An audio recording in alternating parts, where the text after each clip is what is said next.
하나님의 말씀 에베소서 4장 22절로 32절까지 시간 되는 만큼만 말씀 나누고 또 이어서 말씀하도록 하겠습니다.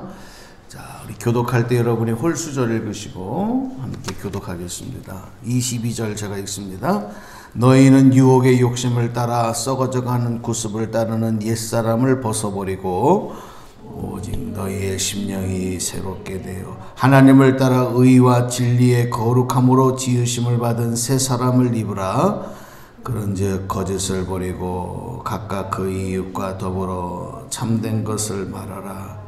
이는 우리가 서로 지체가 됨이라. 분을 내어도 죄를 짓지 말며 해가 지도록 분을 품지 말고 마귀에게 틈을 주지 말라. 도둑질하는 자는 다시 도둑질하지 말고 돌이켜 가난한 자에게 구제할 수 있도록 자기 손으로 수고하여 선한 일을 하라.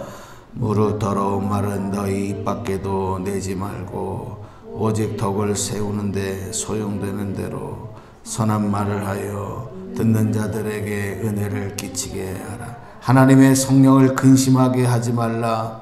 그 안에서 너희가 구원의 날까지 인치심을 받았느니라. 너희는 모든 악독과 노함과 분냄과 떠드는 것과 비방하는 것을 모든 악의와 함께 버리고 32절 함께 읽습니다. 서로 친절하게 함 불쌍히 여기며 서로 용서하기를 하나님이 그리스도 안에서 너희를 용서하심 같이 하라. 아멘. 아멘. 예. 이번 한 주간도 여러분 주님 안에서 말씀 안에서 또 승리하며 믿음의 열매를 맺어가는 믿음의 경주의 승리자들이 되시기를 주님의 이름으로 축복합니다. 오늘 이 에베소서 말씀을 통해서 우리가 같이 기도하고 싶은 기도의 제목은 정말 하나님의 자녀로 그리스도인으로 우리가 온전한 그런 삶을 살아가기를 원합니다. 우리가 그런 기도 제목 기도를 좀 했으면 좋겠습니다. 우리가 일상적으로 이야기를 할 때 야, 뭐뭐답게 좀 해라, 뭐뭐답게 좀 해라 그런 얘기 하지 않습니까? 뭐뭐답게라고 하는 것은 그에 합당한, 그것에 합당한 행실과 언어와 생각과 마음, 행동들을 이야기하는 겁니다. 적어도 우리가 하나님의 자녀, 또 하나님의 택한 백성이라고 할 때, 또 예수 그리스도의 그 보혈의 그 생명의 은혜로 그 생명을 덧입어 새 사람이 되었다고 한다면 하나님의 자녀답게, 주님의 제자답게, 하나님의 백성답게, 하늘 백성답게 우리가 살아가는 것이 온전한데 그렇게 살아가지 못할 때가 많이 있다는 것입니다. 특별히 우리가 또 일상적에서 그런 얘기를 하죠. 야, 좀 사람답게 살아라. 그리고 사람의 구실을 하지 못하고 사람답게 살지 못하면 욕을 해줄 때 거기다가 동물을 집어넣어요. 예? 그래서 뭐 같은 놈이다 이렇게 얘기를 합니다. 정말 우리가 사람, 하나님의 형상을 닮은 인간이라고 한다면 인간답게 살아가는 것이 마땅한 모습 아니겠습니까? 자, 그러면 우리가 그리스도인의 삶, 그리스도인의 생활은 어떤 것이냐? 하나님의 자녀답게 산다고 하는 것은 어떤 것을 말하느냐? 우리 몇 가지만 좀 시간 되는 만큼만 좀 나눠서 은혜를 나누기를 원합니다. 첫 번째는요. 어저께 주일 설교 때도 말씀을 드렸습니다만은 운동선수들이 운동장에서 경기를 할 때는 자기 마음대로, 자기 생각대로, 자기 기분대로 하는 게 아니라 그 경기의 룰대로 한단 말이에요. 법칙이 있어요. 운동의 법칙이 있어요. 축구는 축구의 법칙이 있고, 야구는 야구의 법칙이 있고, 농구는 농구의 법칙이 있고, 골프는 골프의 법칙이 있고, 다 법칙이 있습니다. 그래서 어떤 경기는 발로만 해야 되고 어떤 경기는 손으로 해야 되고 그렇지 않습니까? 어떤 경기는 공을 던지고 골을 넣어야 되는 것이고 어떤 것은 멀리 쳐서 보내야 되는 것이고 다 룰이 달라요. 공을 가지고 하는 거라고 해도 다릅니다. 이게 룰대로 해야 되는데 우리가 하나님의 자녀들이 살아가는 데 있어서의 룰, 생활의 법칙, 생활의 근거는 무엇이냐? 하나님의 말씀이 곧 법이 된다는 것입니다. 그래서 우리가 예수 믿기 전에는 하나님 말씀대로 사는 것이 뭔지를 모르고 그것의 중요함을 모르고 살았습니다. 그래서 하나님의 말씀이라고 하는 건 곧 성경이죠. 성경은 하나님의 말씀의 기록이기 때문에 하나님의 자녀로 살지 못할 때는 성경의 말씀보다 세상의 전통과 문화를 더 우선시하고 살았어요. 가정의 가풍을 더 중요하게 생각하고 살았어요. 사람들이 가지고 있는 어떤 이성과 합리적인 생각을 더 앞세우고 살았어요. 그러나 하나님의 자녀가 된 이후에 하나님을 왕으로 모시고 하나님의 백성으로 살아가고 난 다음에는 그런 것보다 우선하는 것이 뭐냐? 하나님의 말씀, 성경인 것입니다. 디모데후서 3장 16절 17절 말씀 기로 한번 들어보십시오. 이렇게 기록이 됩니다. 모든 성경은 하나님의 감동으로 된 것으로 교훈과 책망과 바르게 함과 의로 교육하기에 유익하니 이는 하나님의 사람으로 온전케 하며 모든 선한 일을 행하기에 온전케 하려 함이니라. 아멘. 성경은 하나님의 감동으로 쓰여진 하나님의 말씀, 곧 하나님의 마음이고 하나님의 뜻인데 그것은, 그 말씀들은 바로 오늘 우리를 온전케 하시기 위한 거예요. 그러니까 세상에 많은 이론과 많은 가르침이 있지만 하나님의 말씀인 성경만큼 우리를 온전하게 하는, 다시 말하면 진리는 없다는 것입니다. 여러분, 오늘 우리의 삶이 하나님의 말씀에 이끌려 살아갈 수 있다고 하는 것은, 그리고 그렇게 우리가 그 말씀을 붙잡고 말씀을 따라 살아가는 것은 하나님의 자녀답게 또 하나님의 백성답게 살아가는 가장 중요한 첫걸음이다. 오늘도 말씀이 여러분을 이끌고 말씀 안에서 승리하는 축복의 하루가 되기를 주님의 이름으로 축원합니다. 두 번째는 하나님의 자녀는요, 이 전인적인 삶을 살아야 돼요. 전인적이라고 하는 말은 뭐냐? 균형 잡힌 삶을 말하는 겁니다. 한쪽으로 치우친 삶이 아닌 것입니다. 저는 요즘에 우리 사회를 바라보면서 우리 사회의 큰 여러 가지 하나의 문제 중에 하나가 뭐냐면 한쪽으로 사람들이 치우쳐 있다는 거예요. 한쪽으로 치우쳐 있다는 거예요. 사람들을 자꾸 편가르게 합니다. 과거에나 가지고 있었던 뭐 좌파니 우파니 진보니 보수니 이런 단어를 가지고요, 우리 국민들을 자꾸 편가르기를 해요. 이건 정치인들이 하는 짓입니다. 왜? 그렇게 해야 정치인들이 어느 편에 있는 사람들의 지지를 받아서 자신들이 정권을 누릴 수 있기 때문에 하는 얘기거든요. 여러분, 우리가 어렸을 때 놀 때도 편을 갈라서 놀았어요. 그렇죠? 가위바위보 뭐 이렇게 해서 편을 갈랐어요. 너는 네 편, 너는 내 편. 내 편이 아닌 사람은 적으로 간주합니다.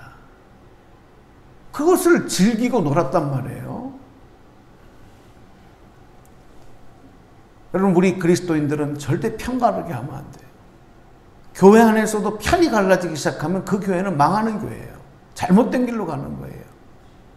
예수 그리스도 안에서 우리는 하나가 된 공동체인 줄로 믿습니다. 가정이, 여러분, 만약에 가정이 이 자녀들이 나는 아빠 편이야, 나는 엄마 편이야. 만약에 가정이 아빠 편, 엄마 편으로 갈려져서 서로, 그렇죠? 으르렁거리고 서로 경계하고 서로 싸우는 가정, 그게 여러분 행복한 가정이 되겠습니까? 아니잖아요. 엄마, 아빠와 자녀, 모든 부모와 자녀가 하나가 되어진 이 온전한 가정인 거란 말이에요. 형제들끼리 서로 편을 갈라서, 여러분, 이것은 균형 잡힌 모습이 아니에요. 마찬가지입니다. 그리스도인은 전인적인 삶을 살아야 되는 겁니다. 균형 잡힌 삶이 되어야 된다는 것이죠. 육체적인, 정신적인, 사회적인, 영적인 부분이 다 중요해요. 여러분, 우리 그리스도인이라고 해서 영적인 것, 물론 그 중에서 우리는 가장 중요한 것을 영적인 것, 그렇죠? 그것을 말하긴 하지만 그렇다고 해서 다른 육체적이고 정신적이고 사회적인 것들을 무시하고 영적인 것만, 여러분 이것은 문제가 있어요. 가령 예를 들어서 불교에서 도를 깨우치고 그리고 내 안에 있는 부처를 만나고 열반에 이르러야 된다. 그 방법은 뭐냐?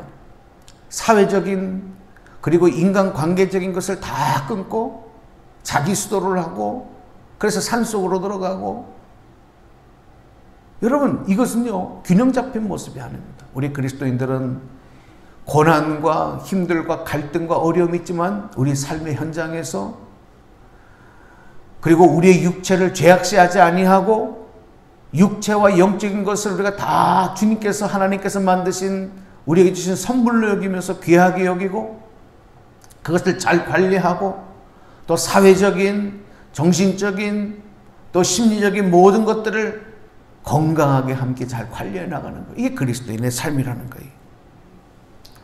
간혹 이런 육체적인 것을 죄악시하고 영적인 것만 좋은 것이다 이렇게 주장했던 게 여러분 그게 바로 뭐냐면 과거 초대교회에 있었던 영지주의 사상 아니겠습니까? 그걸 이단으로 규정을 했습니다. 교회 안에서 내보내야 되고 씻어버려야 될 잘못된 사상으로 말씀했던 것이거든요. 근데 우리는 그것을 굉장히 좋은 것이라고 얘기해요. 이거 왜 그렇습니까? 영적인 것이 나빠서가 아니라 한쪽으로 치우쳤기 때문에 그래요. 치우쳤기 때문에. 그래서 우리는 육체적인 것도 귀하게 여겨야 돼요. 몸도 귀하게 여겨야 돼요. 이 사회도 죄악시하고 사회를 떠나서 그냥 우리는 거룩한 공동체야, 우린 거룩한 사람이어서 우리끼리만 좋은 것을 누리는 그것이 아니라 사회가 죄악되고 사회가 잘못된 길로 가도 그 사회 안에 들어가서 그 사회를 계명하고 이끌어가기 위해서 그 나라와 그 민족과 사회를 위해서 기도하는 것, 이게 그리스도인들의 교회에 마땅한 사명이다. 그래서 봉사하고 희생하고 본이 되는 삶을 살아야 되는 것입니다. 한 가지만 더 말씀을 드리고 싶은 것은 그리스도인들은 예수 중심의 삶, 그리스도의 중심을 살아야 되는 것입니다. 그리스도 중심의 삶이라고 하는 것은 바로 성령 충만한 삶이라고 말씀을 드릴 수 있습니다. 왜냐하면 성령님은 예수님을 증거하는 영이시기 때문에, 예수님이 재림하실 때 예수님 대신 우리에게 보내주신 그 영이 바로 하나님의 영이신 성령님이시기 때문에, 요한복음 15장 26절에 보니까 내가 아버지께로서 너희에게 보낼 보혜사 곧 아버지께로서 나오는 진리의 성령이 오실 때에 그가 나를 증거하실 것이요 그랬어요. 그러니까 성령님은 예수님을 나타내고 예수님을 증거하고 예수님을 대변하는 영이기 때문에 우리는 항상 성령 충만한 삶을 살아야 예수 그리스도의 중심의 삶이 된다는 말씀입니다. 오늘도 여러분 성령 충만한 삶이 되시기를 축원합니다. 과거에는 우리가 막 부흥의 시대, 성령 받고 은혜 받아야 된다라고 하는 성령의 시대에서 성령 충만한 삶은 막 방언 기도를 하고 막 그냥 기도하다 입신에 들어가고 환상을 보고, 여러분 그런 것만 우리가 성령 충만함이라고 말해요. 물론 우리가 성령을 강력하게 받을 때 바람같이 불같이 우리의 심령이 뜨거워지고 막 진동의 역사가 나타나고 환상을 보기도 하고, 가슴이 뜨거워지고 그런 현상과 증거들이 나타나지만 우리의 일상의 삶에서 그것만이 성령 충만한 증거가 아니라 늘 주님 안에서, 주님 말씀 안에서 주님을 사랑하고 그리스도 중심의 삶을 살아가는 삶을 사는 게 성령 충만한 삶의 모습이라는 것입니다. 마지막으로 그래서 우리의 삶의 성령 충만한 삶의 열매 증거는 뭐냐? 갈라디아서 5장 22절 23절에서 성령의 9가지 열매, 그 열매가 우리 삶에 맺히는 것이 성령의 사람의 모습이다. 오직 성령의 열매는 사랑과 희락과 화평과 오래 참음과 자비와 양성과 충성과 온유와 절제다. 이렇게 말씀을 했습니다. 이것을 금지할 법이 없다고 말씀했습니다.